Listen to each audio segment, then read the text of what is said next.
मनाली आता 16 वर्षाची झाली होती. आमच्या लग्नानंतर खूप दिवसांनी आमच्या अंगणात मनालीचे हास्य गुंजले. आम्ही दोघे मनालीवर खूप प्रेमाचा वर्षाव करायचो. मी तिला क्षणभरही माझ्या नजरेसमोरून हलू देत नव्हते.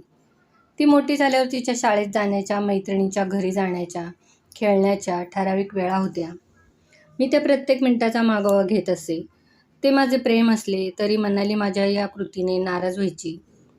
तिला शाळेतून घरी यायला थोडा जरी वेळ झाला की मी लगेच शाळेत फोन करायची किंवा तिच्या मैत्रिणीच्या घरी फोन करायची. माझ्या अशा वागण्यामुळे आजही मनालीच्या मैत्रिणी तिला छोटी मुलगी म्हणून चिडवतात. एके दिवशी मनाली शाळेतून उशिरा परतली, त्यामुळे मी खूप अस्वस्थ झाले. मी तिला लहान मुलीसारखी मिठी मारली आणि मग कितीतरी वेळ रडत राहिले. "मनाली, तू माझी एकुलती एक मुलगी आहेस. मी तुझ्याशिवाय राहू शकणार नाही. तुला कधी काही झाले तर मी नक्कीच मरेन." भावना विवश होऊन मी रडतच राहिले. मनाली माझ्याकडे दुर्लक्ष करत हसत म्हणाली, "मम्मी, माझे लग्न झाल्यावर तू काय करशील? आणि मम्मी बघ, मलाही 7 समुद्रापारचा नवरा हवाय." मनालीच्या या मूर्खपणावर मलाही हसू आले. लटका राग दाखवत मी म्हणाले, "मोठी आली 7 समुद्रापारचा नवरा हवाय म्हणणारी. तेव्हाचे तेव्हा बघू, पण कृपया वेळेवर घरी येत जा." दुसऱ्या दिवशी मनाली घरी आली आणि म्हणाली, "मम्मी, आमच्या शाळेतील सर्व मुली पिकनिकला जात आहेत. 7 दिवसांची टूर आहे आणि फक्त ₹700 द्यावे लागतील." "खरंच मम्मी, खूप मजा येईल. मी माझे नाव पण नोंदवले आहे." तिच्या बोलण्याने माझे हृदय बंद पडते असे मला वाटले. 7 दिवस 7 दिवस मनाली माझ्या नजरेपासून दूर असेल. मी म्हणाले, "हल्ली बरेच अपघात होऊ लागले आहेत, त्यामुळे आता जाऊ नको. पप्पांना सांगू, यावेळी आपण शिमल्याला जाऊ." मनाली लहान मुलीसारखी हसत म्हणाली, "अगं मम्मी, मित्रमैत्रिणींसोबतची मजा येते, ती तुमच्यासोबत येणार नाही. अर्धा रस्ता तुम्ही एकमेकांची भांडण्यात घालवाल आणि तोंड बंद करून हात बांधून मी कधी तुला तर कधी पप्पांना बघत राहणार नाही. मग कसे तरी हे प्रकरण हो नाहीवर अडकले." ही दुसरी गोष्ट आहे की कधी-कधी मी एकटीच आत्मपरीक्षण करायचे. तेव्हा मला वाटायचे की मनालीवर जास्त बंधने लादणे ही चांगली गोष्ट नाही.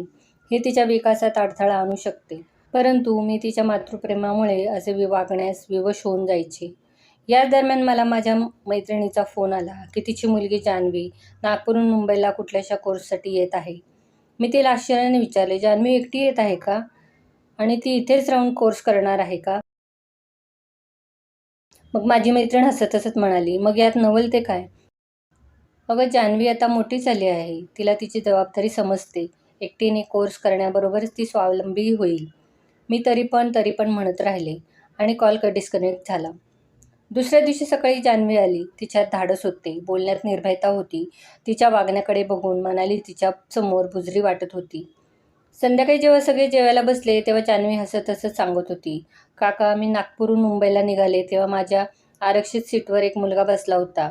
मी त्याला विनंती केली की भाऊ, ही माझी सीट आहे, पण तो ऐकायला तयार नव्हता. त्याला वाटले की मी मुलगी आहे, मी घाबरून दुसरीकडे कुठेतरी बसेन. मग मी त्याची कॉलर पकडली आणि त्याला उठवले आणि म्हणाले, 'तू इथून गेला नाहीस तर तुला असा मारेन की तुला स्वतःला पण ओळखता येणार नाही.' तोपर्यंत टीसी आणि इतर लोक आले आणि मी माझ्या सीटवर बसले आणि इथे आले." हे ऐकून जान्हवी हसायला लागली. मी विचारले, "पण बाळा, तुला भीती वाटली नाही?" "अगं काकू, असेच घाबरत राहिलो तर घरातून बाहेर पडता येणार नाही." जान्हवी अगदी धीटपणे म्हणाली.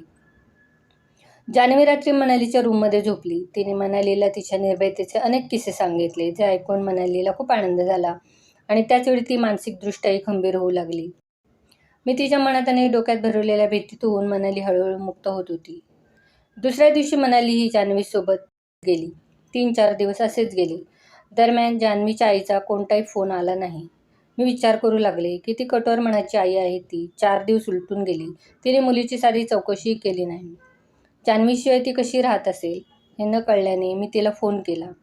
जान्हवी मुंबईत सुखरूप पोचल्याची बातमी तिने सहजतेने घेतली.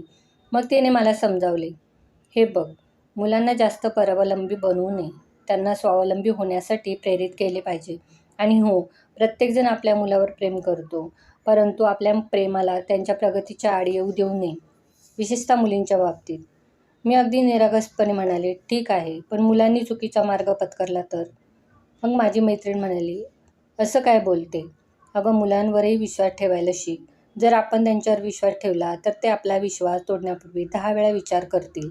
त्यांना स्वतःचा मार्ग ठरवू दे. मग त्यांनी निवडलेला मार्ग चुकीचा तर नाही ना, हे तपासून पहा. त्यामुळे त्यांना पुढे जाऊन अडथळे येणार नाही. फोन ठेवल्यावर मी मनालीबद्दल विचार करू लागले. असे वागणे माझ्यासाठी शक्य होईल का? मी मनालीला माझ्यापासून दूर ठेवू शकेन का? संध्याकाळी जान्हवी आणि मनाली आल्या तेव्हा मनाली खूप खुश होती. तिलाही जान्हवीसारखे निर्भय व्हायचे होते. मग तिच्या मनात दडलेल्या भावना समजून घेऊन मी माझ्या मनावर दगड ठेवला आणि ठरवले की यापुढे मी मनालीच्या मार्गात कधीच अडथळा बनणार नाही. मनालीने तिचे ग्रॅज्युएशन पूर्ण केले असून आज ती पुढील शिक्षणासाठी कॅनडाला जाणार आहे. मी तिला माझ्या छातीशी घट्ट मिठी मारली. माझे अश्रू अखंड वाहत होते. मनालीला क्षणभर भीती वाटली की तिची आई तिच्या मातृप्रेमामुळे तिला कॅनडाला जाण्यापासून रोखेल. मग मी तिच्या गालावर थोपटले आणि म्हणाले, बेटाबाई, हे अश्रू तुला थांबवावे म्हणून नाहीत. हे एका आईच्या आनंदाचे अश्रू आहेत की तिची मुलगी पुढील शिक्षणासाठी एकटीच परदेशी जात आहे.